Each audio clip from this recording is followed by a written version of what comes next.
No one saw it coming. For 20 years, Martha Lewis walked the halls of capital finance, unnoticed, unimportant, a shadow among giants. But today she wasn't cleaning up after executives. She was tearing their empire apart. A single folder sat on the polished boardroom table, evidence that would shatter careers, ruin reputations, and expose the rot beneath Wall Street's golden surface. She took a breath, steady, unshaken. Then she spoke, and the room would never be the same again. The morning rush at Capital Finance Group was already in full swing. The towering skyscraper in the heart of New York City's financial district hummed with the energy of executives making million-dollar deals over lattes, analysts hunched over spreadsheets, and assistants scrambling to meet impossible deadlines. No one noticed when Martha Lewis walked in. Dressed in a plain blue janitorial uniform, she moved through the side entrance, her steps steady and unhurried as she pushed her cleaning cart toward the elevator. The soft hum of conversation filled the sleek marble lobby, but no one spoke to her. No one ever did. She had been here for 20 years, quietly sweeping the floors, wiping down glass walls, and emptying trash cans, filled with the remnants of luxurious corporate lunches she would never taste. She had watched the rise and fall of market trends, listened to whispered deals behind closed doors, and observed a workplace where black and brown faces were few and far between. To them, she was invisible. She had seen the way women and minorities were passed over for promotions, how young black interns were praised for their intelligence, only to be shut out of real opportunities. She had overheard the hushed conversations about which employees were a good fit for Capital's pristine corporate image. She had even heard Clayton Remington, the CEO, joke once that hiring too many diversity hires would make their firm look like a government agency. Martha never reacted. She had learned long ago that people like Clayton didn't deserve a reaction. Still, it burned. The humiliation, the dismissal, the way they acted as if she and the other janitors were part of the furniture. She had cleaned these hallways while the firm raked in dins. Yet her co-workers still struggled to afford rent on the wages that never seemed to go up. But today was different. As she rolled her cart into the executive wing, her pulse remained steady, her face unreadable. She had mastered the art of blending in. That was the secret to surviving here. The boardroom door stood open just a crack, and the voices inside carried effortlessly across the polished floors. "I'm not worried about the restructuring," Clayton's voice rang out, laced with arrogance. "Once we cut the dead weight, the numbers will look even better for investors." A chuckle followed. "Exactly. People act like these jobs matter. But the truth is, we can replace them with an algorithm, and no one would notice." Martha paused for just a fraction of a second. She knew what restructuring meant. It wasn't about making the company more efficient. It was about gutting entire departments, laying off employees, and padding executive bonuses while regular workers suffered. She had seen it happen before, but this time, she knew something they didn't. Clayton's voice lowered to a conspiratorial whisper. "And the best part, the media's too busy with election season. By the time anyone realizes we funneled that cash into campaign slush funds, we'll already be 2 steps ahead." Martha's grip tightened around the cart handle. It wasn't just lace, it was fraud. Her heartbeat remained steady. She had known Capital Finance was corrupt, but this was criminal. She took a breath, steadying herself. Not yet, she reminded herself. She had spent years gathering evidence, quietly piecing together their crimes, their discrimination, their shady deals.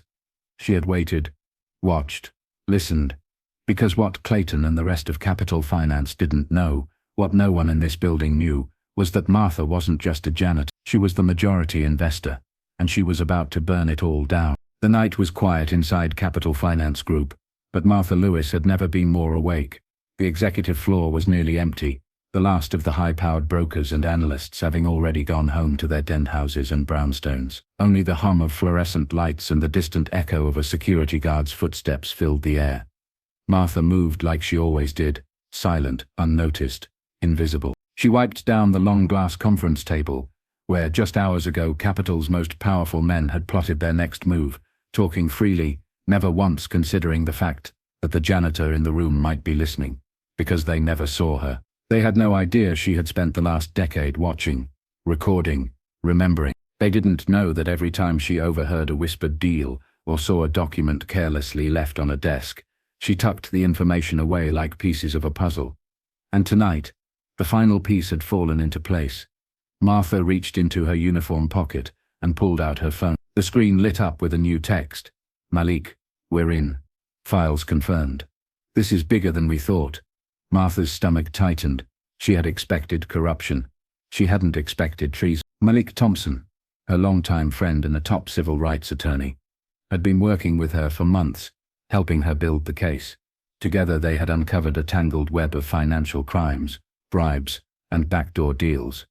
But today had changed everything. Earlier that evening, she had overheard a conversation that made her blood run cold. Clayton Remington and two of his top executives had been laughing over drinks, boasting about their offshore accounts and how easy it was to launder money through political PACs.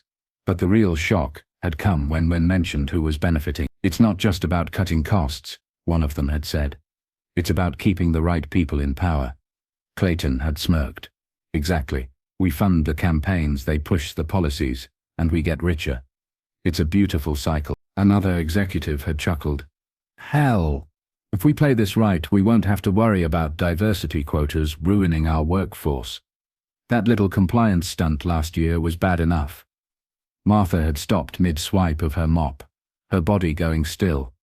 This wasn't just about corporate greed. This was about rigging the system to keep people like her out. She had seen injustice before, but tonight she had heard it confessed in real time. And now she had proof. She took a deep breath, glancing down the hallway before pulling a small flash drive from her pocket.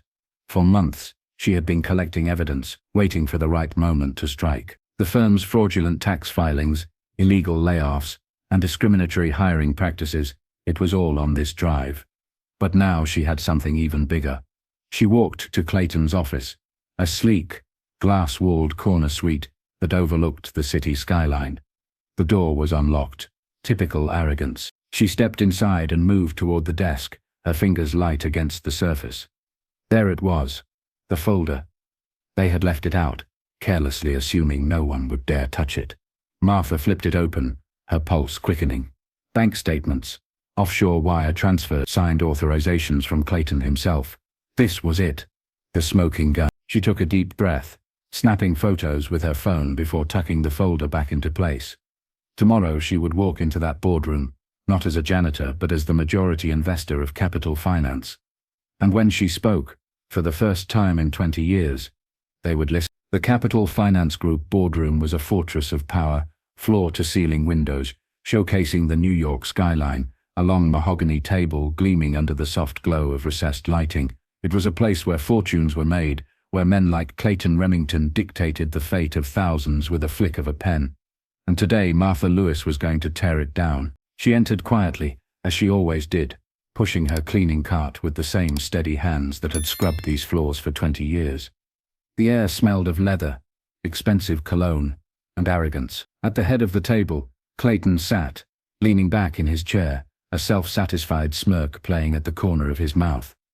Around him, Capital's most powerful executives and shareholders murmured about quarterly earnings and upcoming layoffs, unaware that the ground beneath them was about to shift. Martha set down a pitcher of water, her movements unhurried, controlled. No one looked at her. No one ever did. And then, for the first time, she spoke. Gentlemen, I believe we need to address something before this meeting continues. The room went still. A few executives blinked, startled by the interruption. Others barely concealed their irritation, glancing at Clayton for his reaction. Clayton chuckled under his breath, barely glancing up from his papers. Martha, now's not the time. We're in the middle of something. I know, her voice even, unwavering. That's why I'm here. She reached into her cart and pulled out a thick folder, its cover stamped with the Capital Finance logo. She placed it on the table, her fingers steady. Clayton's smirk faltered. A long, tense silence stretched across the boardroom. Finally, one of the board members leaned forward, squinting at the folder. What is this? Martha met his gaze. This is proof. Her voice carried through the room, clear and sharp. Proof of Capital Finance's illegal campaign funding, offshore laundering, fraudulent tax filings, and unethical mass layoffs. A few executives shifted uncomfortably, exchanging nervous glances. Others looked to Clayton, waiting for him to shut this down. But Martha wasn't done. She turned her gaze to Clayton, whose smirk had now vanished entirely. For years I've watched this company grow on the backs of people you refuse to see. I've watched as you stripped workers of their dignity, silenced whistleblowers, and funneled millions into political deals designed to keep people like me out of places like this. She leaned forward slightly, her voice calm but charged with something electric. And now I'm here to tell you, it ends today. Clayton finally found his voice. His chair scraped against the floor as he sat up, his expression darkening. Who do you think you are, coming in here and making accusations? You're a janitor. Martha didn't blink. She placed her hands on the table and let the truth drop like a hammer. No, Mr. Remington, I'm the majority investor in Capital Finance, and I'm firing you. The room erupted. Gasps. Murmurs. Someone cursed under their breath. Executives looked from Martha to Clayton, their faces shifting from disbelief to realization. She wasn't bluffing. Clayton's jaw jarred, his face pale. You're lying, he snapped. This is a joke. Martha slid a single sheet of paper across the table. Her stock holdings, her legal authority, her power. Read it, she said simply. One of the senior board members grabbed the document, his eyes darting over the figures. His face went rigid. It's true, he muttered. She has controlling shares. More murmurs. A shift in power. Clayton stood abruptly, his chair toppling over. This is absurd, he barked. You can't just walk in here and… I just did. Security guards appeared at the door, summoned quietly by another board member. The final blow was about to land. Martha stepped back, folding her hands in front of her. Mr. Remington, the board will now vote on your removal. Clayton spun to the board, desperate now, sweating. You can't do this. I built this company. But one by one, the board members averted their eyes. They had seen the evidence, they knew the truth. And they knew the tide had turned. A cold silence settled as the vote was cast. Moments later, the security guards flanked Clayton's side. Martha watched impassively as he spluttered protests, his voice rising in panic. But no one listened. No one saw him anymore. Just like he had never seen her. And as he was escorted from the boardroom, Capital Finance changed forever. The news spread like wildfire. By the time Martha Lewis walked out of the boardroom, Capital Finance was already shifting under the weight of what had just happened. Clayton Remington, the man who had ruled this company with an iron fist and a silver tongue, was gone. His office was already being emptied by security. Employees whispered in the hallways, their eyes wide with shock, confusion, and for some satisfaction. No one had seen it coming, and that was exactly how Martha had planned it. She made her way to the executive lounge, where the few remaining senior board members were still reeling. The same men who had barely acknowledged her for the last 20 years were now looking at her with something dangerously close to respect. She set her cleaning cart aside. She wouldn't be needing it anymore. One of the board members, a grey-haired man in an expensive suit, cleared his throat. Miss Lewis, I suppose we should discuss next steps. Martha folded her arms, leveling him with a steady gaze. Yes, we should. She took her time, letting the weight of the moment settle before she spoke again. The first thing that's going to change is how this company treats the people who actually keep it running. A nervous glance passed between the executives. Martha had spent years watching these men cut costs at the expense of workers, padding their own bonuses while entire departments were gutted without a second thought. That ended today. By noon, the Capital Finance offices were buzzing. Emails were flying, meetings were being scheduled, and the company's legal team was already scrambling to contain the damage. News of Clayton's corruption was beginning to leak, and it wouldn't be long before the press got hold of the full story. Martha had planned for that too. She had made sure that before the week was out, Capital Finance wouldn't just be known for the scandal that took down its CEO, it would be known for the reforms that followed. She gathered her things and headed to her new office. It wasn't the corner suite Clayton had occupied. But she didn't need it. She wasn't here for luxury. She was here to fix what had been broken. By mid-afternoon, the first big change was announced. A full salary audit was being conducted, and Capital's lowest-paid workers, including janitors, assistants, and junior analysts, would finally be getting raises. The announcement sent shockwaves through the building. In the break room, whispers turned to open conversations. The same people who had once ignored Martha now looked at her differently, some with admiration, some with guilt, and some with fear, knowing their time of unchecked power was over. Later that day, as she walked past a conference room, a familiar face stopped her. Jason Carter. The young black analyst here had been humiliated and fired by Clayton. Just months earlier, his expression was uncertain, but his voice was steady. I heard what happened. Martha nodded. Yeah, it was long overdue. Jason hesitated, then exhaled sharply. I don't know how to thank you. Martha studied him for a moment. She saw something familiar in his eyes. The same frustration, the same quiet endurance she had carried for decades. She smiled. Don't thank me. Just make sure no one like Clayton ever gets this kind of power again. Jason nodded, his posture straighter now, his eyes clearer. She could see it. He understood. As Martha left the building that evening, the New York skyline stretched before her, golden light bouncing off the towering skyscrapers. The place that had once been her prison was now her battlefield. And I had won. But this wasn't the end. It was just the beginning. The morning after Clayton Remington's downfall, the atmosphere inside Capital Finance Group was unlike anything the company had ever seen. Gone were the days of hushed, fearful whispers and forced smiles in the hallways. For the first time in years, people were talking, really talking. Martha Lewis stood near the window of her new office, not the luxurious corner suite Clayton had once occupied, but a modest space overlooking the heart of Wall Street. She didn't need the view, she needed results, and today those results were finally beginning to take shape. The first order of business was ensuring that the workers who had been ignored and mistreated for years were finally given the respect and compensation they deserved. By mid-morning, an internal company memo was sent out. Effective immediately, Capital Finance was increasing salaries for all lower-wage employees. That meant the janitors, the receptionists, the assistants, the analysts who had been working 80-hour weeks just to be passed over for promotions. It wasn't just a gesture, it was a message. The same executives who had once laughed about cutting dead weight were now scrambling to adjust their budgets, realizing that the days of unchecked power and June were officially over. Martha didn't care if they were uncomfortable. They could either adapt, or they could follow Clayton out the door. As she walked through the office that afternoon, she saw the first signs of real change. Employees who had once kept their heads down to avoid attention now met her gaze, some even offering hesitant but grateful nods. A group of cleaning staff huddled near the break room reading over the company memo with disbelief and relief. One woman, Maria, wiped at her eyes as she folded the paper. I didn't think I'd live to see this day, she murmured to another janitor. Martha paused in the doorway, offering them a small smile. Believe it, you've earned it. Maria looked up, startled, then quickly nodded. Thank you, Miss Lewis, for everything. For the first time in 2 decades, Martha felt seen. But not everyone welcomed the change. By late afternoon, a few remaining senior executives gathered in the boardroom, murmuring in hushed, irritated tones. Martha knew they were uncomfortable. Good. She stepped inside, shutting the glass door behind her. If any of you are hoping things will go back to the way they were, you're wasting your time, she said, her voice calm, but firm.